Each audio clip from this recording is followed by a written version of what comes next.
Thursday.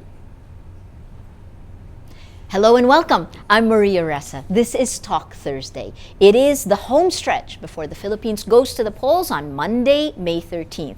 4 more days to go. How is the poll body preparing for D-Day? The Commission on Elections met roadblocks during this election season, with the Supreme Court issuing orders against Comelec and the continued questions over the accuracy of its ballot counting machines. With us today is Comelec spokesperson James Jimenez. Good day, James. Nice to have you here. Nice to be here. 4 days to go. I know, right? How are you? How would you qualify where we are today? Well, the last 4 days, it's gotten well. In terms of activities, normally we'd be winding down. Now we're just waiting for the elections, but certainly we got a boost by the release of the source code earlier today, and that's really ratcheted up the conversation again. So now we're talking about the source code again. We're talking about preparedness, but at the level of the voters. The PCOS machines are there, the supplies are there, the BEIs have been trained, some of them have opening day jitters, which I think is normal, but we're basically just waiting for the elections now. This is the second automated elections. How would you compare 2010 and 2013 coming up? Well, people are more engaged now, I think. In 2010, a lot of people were still really just waiting to see what was going to happen. They didn't know what was going to happen, what it's going to turn out like. But now, since everyone's seen what went on in 2010, they have a lot of expectations. They have a lot of ideas on how it should have been better. It should be better. It should have been better. And as a result of that, a lot of people are more actively talking about it. They have more ideas. And I think on election day, there will be a lot more watchfulness, especially from ordinary citizens, from people with smartphones and that sort of thing. And certainly this elections, of course, will be very, very, I think, important in the sense that it'll prove that the first elections were not a fluke.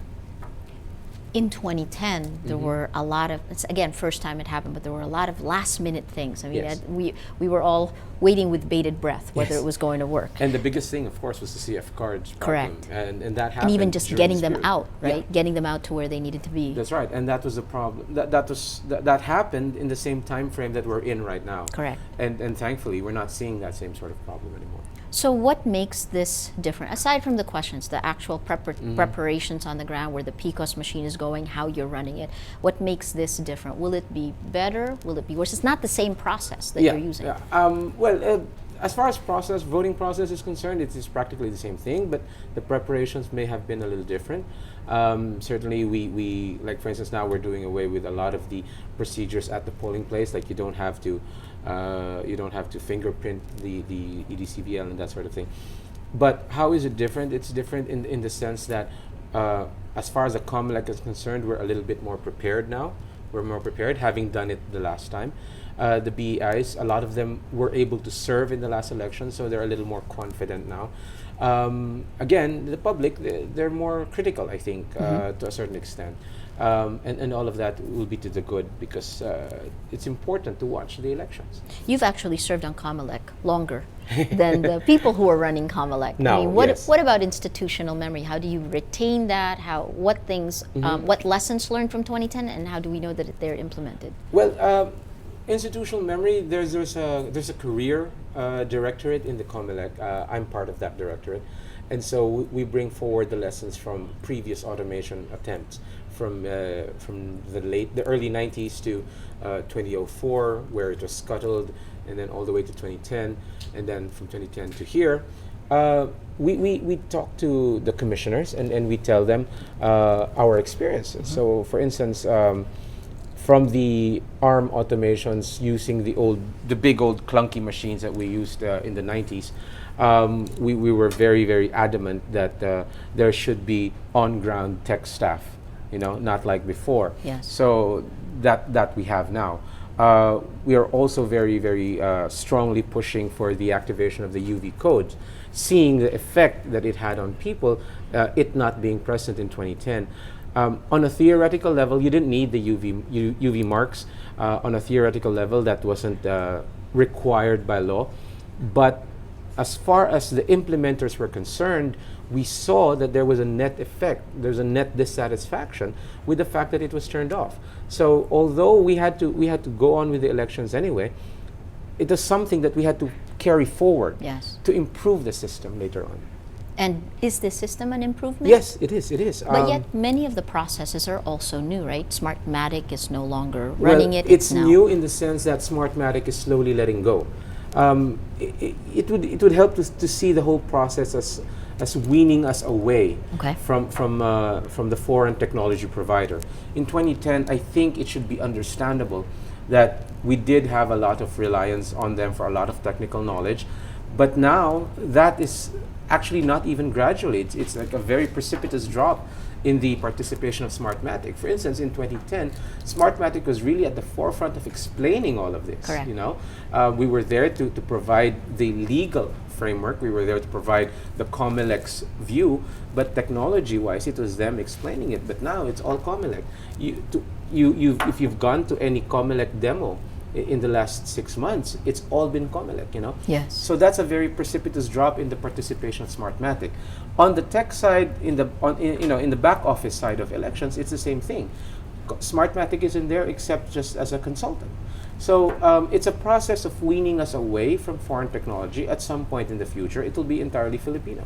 Have you had a chance to test the workflow that you're using now? Yes, we've tested the workflow, and we've had several mock elections, for instance. Yes. But those have not been received very well, I have to say. But the same workflow that we're using now, we're also using for the overseas absentee voting. We have overseas absentee voting in a lot of places, covering more than 300,000 Filipinos, and that's been going very well. Sixto Brillantes, the chairman of the Commission on Elections, was on the other side in 2010. Yes, he was. And now there's some people will say there's no one better than him because he knows what was done Yes. in order to get candidates Yes. elected. And yet, Comelec has had all these setbacks recently. Well, the thing with the chairman is that it is precisely his background as an election lawyer that informs a lot of the decisions that he's making within the Comelec. He knows exactly what a lawyer outside would do to get an advantage for his client. Correct. And when he got into the Comelec, he tried to move to neutralize those advantages. Unfortunately, those advantages, well, because they are advantages to other lawyers, are being opposed on the outside. Yes. And a lot of it is drastic. I would say this Comelec is more activist than anything at this point. We're pushing the boundaries of what we can do. We're pushing limits to see how we can improve the system. Take, for instance, the liquor ban. Yes. The liquor ban, under the law, it's supposed to be for 2 days. But we saw nothing wrong with extending it, further 3 days. And so we were presented with a proposal that said that there are benefits to extending it, and we used that, and we agreed. Mm-hmm. And so we pushed the limit of what was allowed, but And the Supreme Court, yeah. Unfortunately, activism, as any activist will know, although of course it'll sound very ironic to them if I start calling the Comelec activist, but activists will know that there will be some pushback. Yes. And that's what we're experiencing Did you expect now. the Supreme Court to turn it down? No. So there's, No. yeah. Because we feel that it's an innocuous, proposal.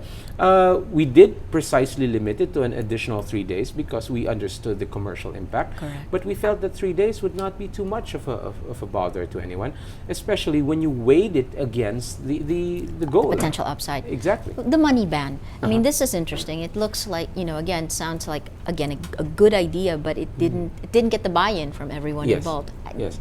Well, the problem with that is, I think, number one, the word money ban is kind of shocking Yes. if I'm being honest about Yes, it. yes. And does it violate the secrecy laws, the banking We don't secrecy think that it does because it doesn't inquire into the accounts.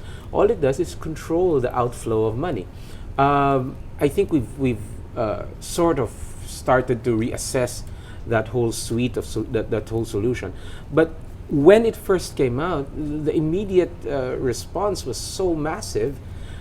And when you looked at the responses, a lot of it really proceeded from an ignorance of what the rule said. Basically, the most common mistake that I saw was that people were saying, paano yung mga payroll? And payroll merchants are exempted. There is an exemption for that. The point is, a lot of people might have felt that it was too much and too soon. But what we're saying is that a solution is required. It's not enough, I think, to just shoot the proposal down. I think it's better, better use of our energies to improve it. If we have problems with the solution as presented, let's fix it. Let's not do away with it entirely. Could it have been socialized better? For example, this is a question from at Mao Hasmin. Does anyone in Comelec, did anyone study the economic effects of money ban? Is there an economic impact of it? It's 3 days, practically. So, Yes. While it may have an impact on some cash transactions, remember, it doesn't shut the whole economy down, I Right. think. So while it may seem like a massive effect is possible, we really don't see that it would be that massive. It would be something that perhaps some people will be able to absorb. Admittedly, there will be some problems. Admittedly, there will be some people who will need the money right away, and all of that. But I think those are exceptions. When you talk about the Philippines in general, it's an entire country. Not everyone will need 100,000 pesos on any given day. So this wasn't, were you surprised that it was stopped dead in its tracks? I mean, Well, not surprised so much because when you talk about money, it's bound to elicit a reaction. It might have been smarter, I think, in hindsight, for the Comelec to field this suggestion softly and slowly, gradually over time.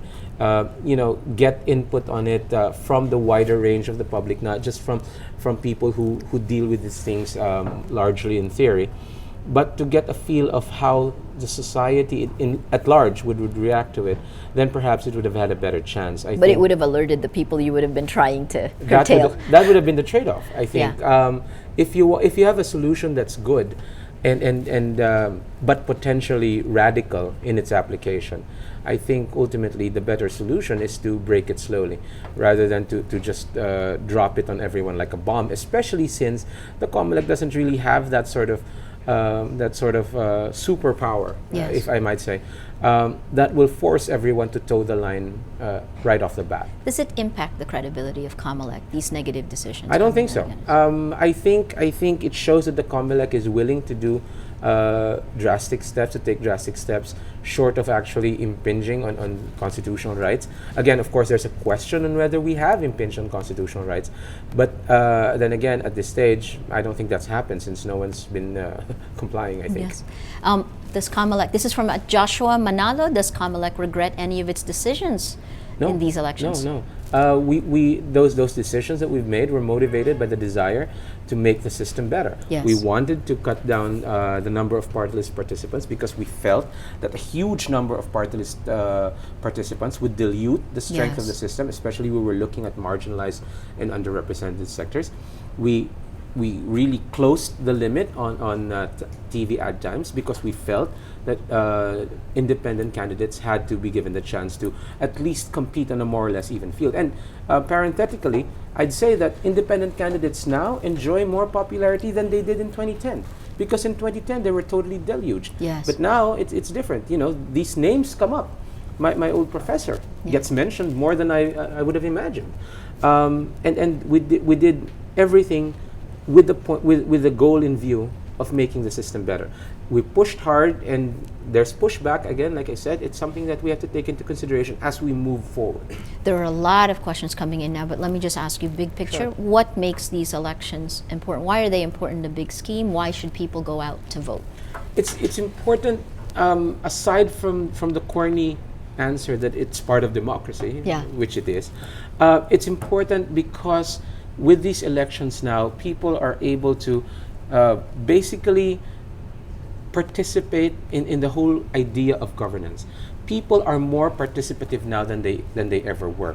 And when you have that mood in your public, when you have that mood in your electorate, it's important that mood gets translated into choices. Yes.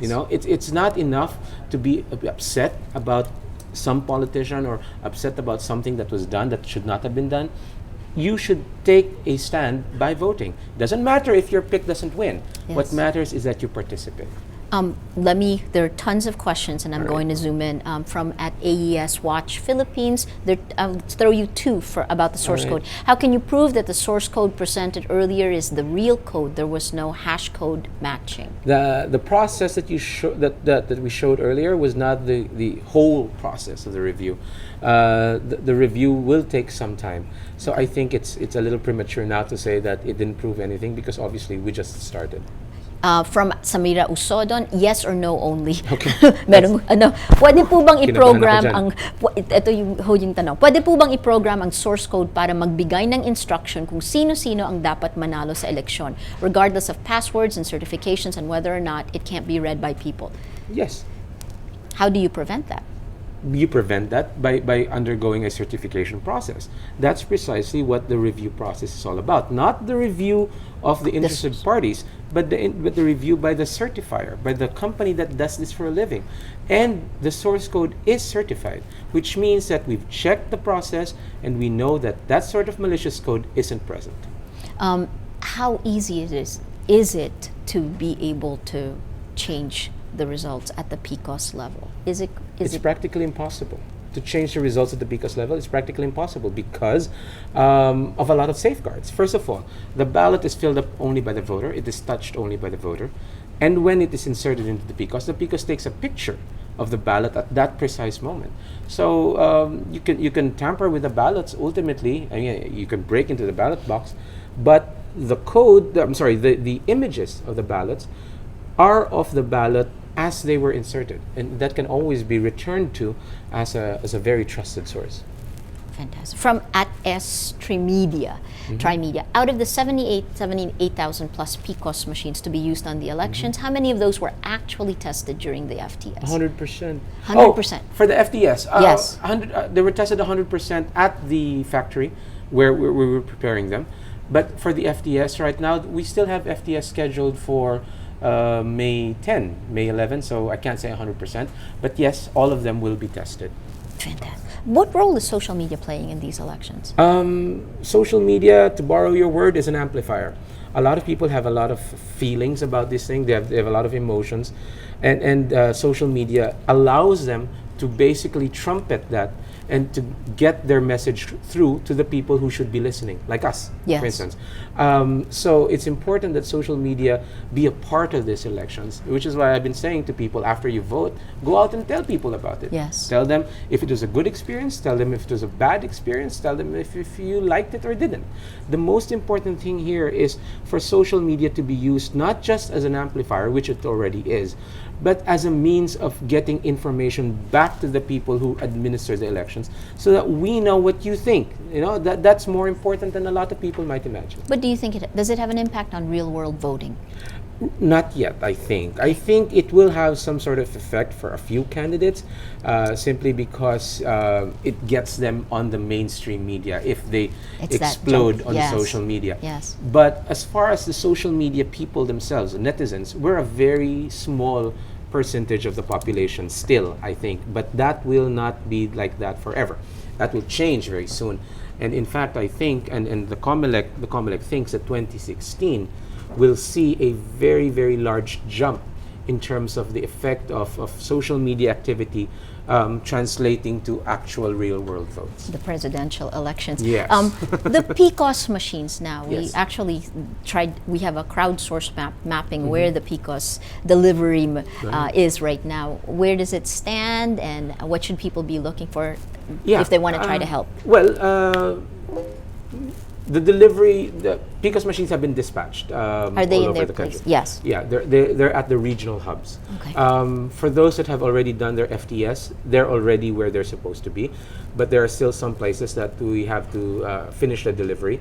Some of the deliveries can get really hairy. Some of them have to travel through really winding mountain trails. So that's causing a little bit of a wait for us now.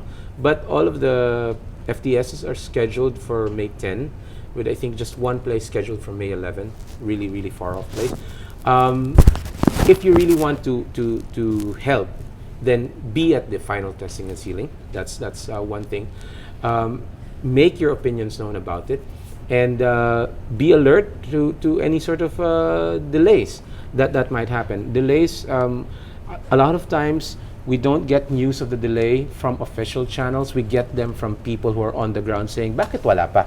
You know, Interesting. and so that puts us on alert. We have a monitoring team that really scours the Twitter, for instance, for any mention of Comelec or PICOs or automated elections. That we have keywords, and so we respond to that whenever we see it.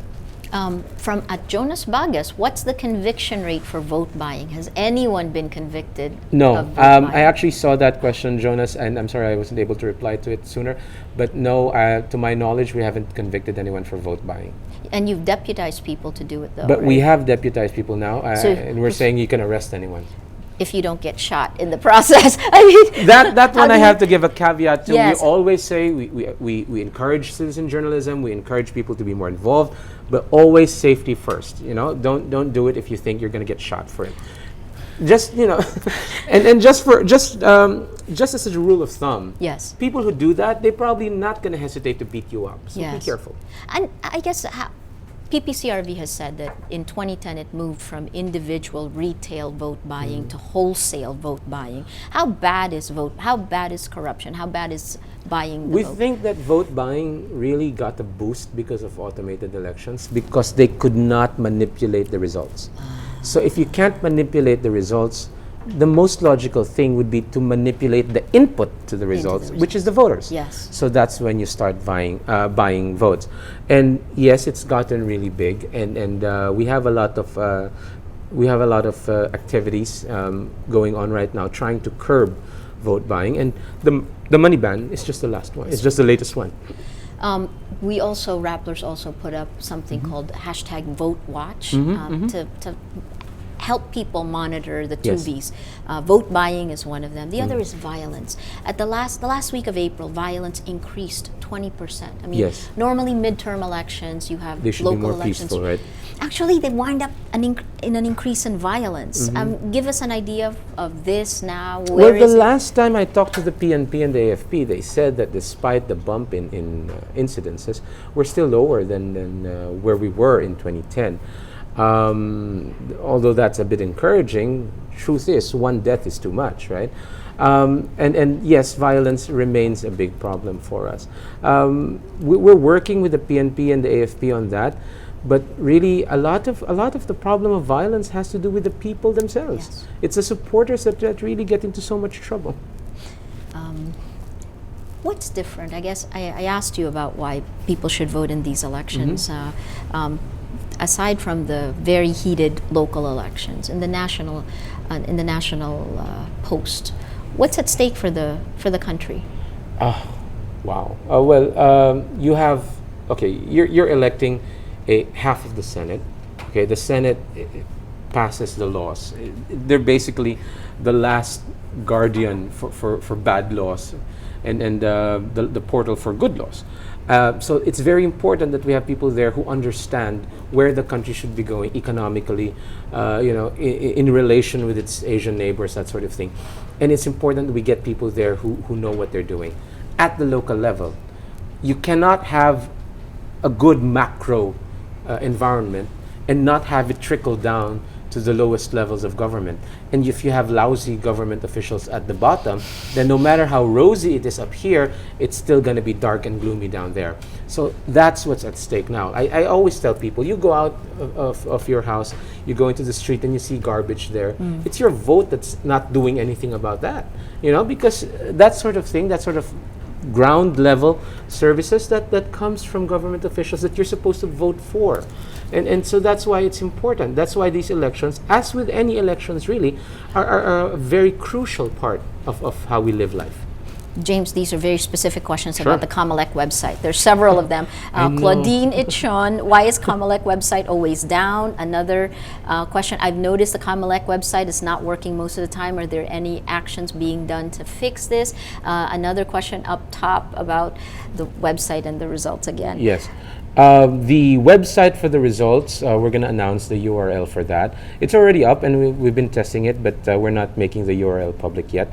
When the results start coming in, that's when we'll, a few hours in advance of that. As far as the Comelec website goes, www.comelec.gov.ph, the results website will not be there. It will Okay. not be hosted there. The comelec.gov.ph website is having trouble now for a lot of reasons. We're in Tramuros, and the lines there are not really stellar. We've had that huge power outage yesterday. Yes. And that affected connectivity as well. It actually knocked out phone lines in Intramuros, which was why yesterday a lot of people were complaining that we were very hard to reach. We're working on it. We have a team of IT people working on it 24 hours a day, trying to get it back up. We still get it though, but well, it's pretty spotty, so we're working on that. But again, for elections itself, the website for election results will be hosted elsewhere. So it will be more reliable than the current website. This one is from at Daisy Almero. Do I really need to vote for 12 senatorial candidates? I only have 8 on my list. What should I do? No, you don't. You don't have to vote for all 12. You can vote for 0 if that's what you wanted. You can vote for 1, 2, up to 12. But you cannot vote for 13 because that'll overvote. And surprisingly, not a lot of people seem to be asking this pa rin. No, an overvote in one position does not invalidate your entire ballot. Just the position that you overvoted for.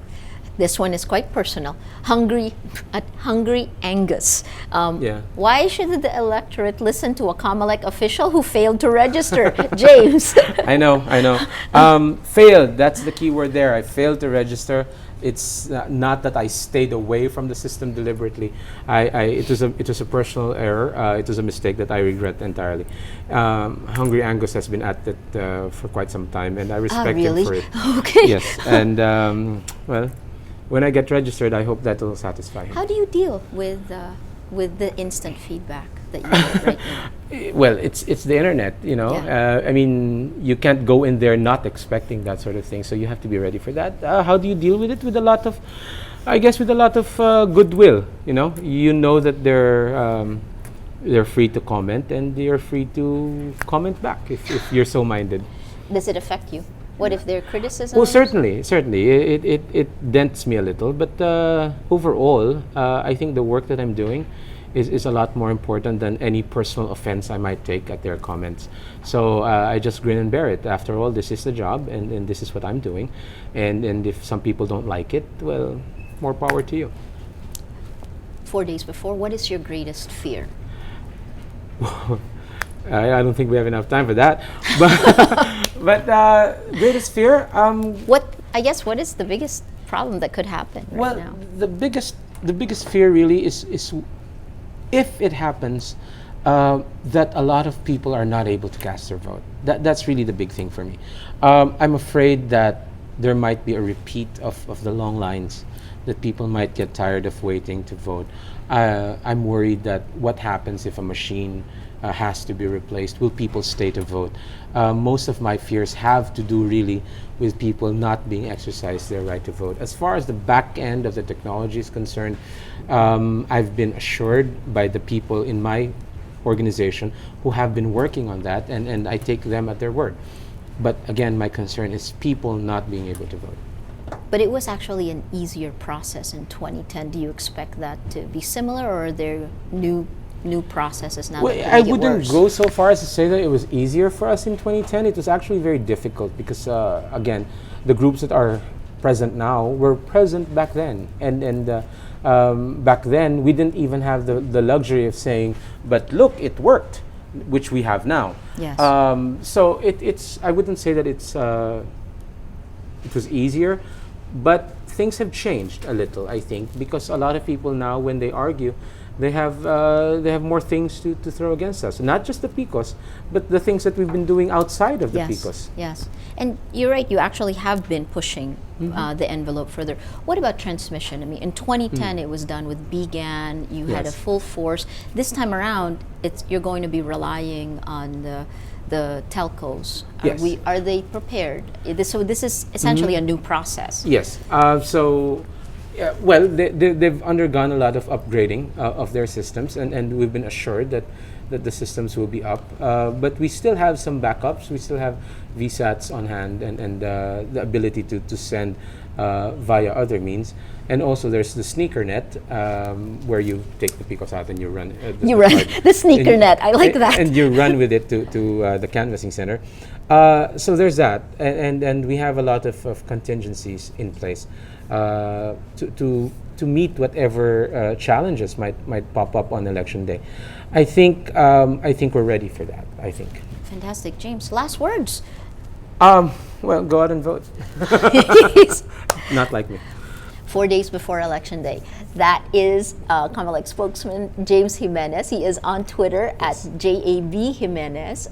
We've been speaking with him and he's prepared. He's losing his voice. But anyway, continue with the questions and don't forget, go out and vote Monday, May 13th. I'm Maria Ressa. Thank you for joining us on Talk Thursday.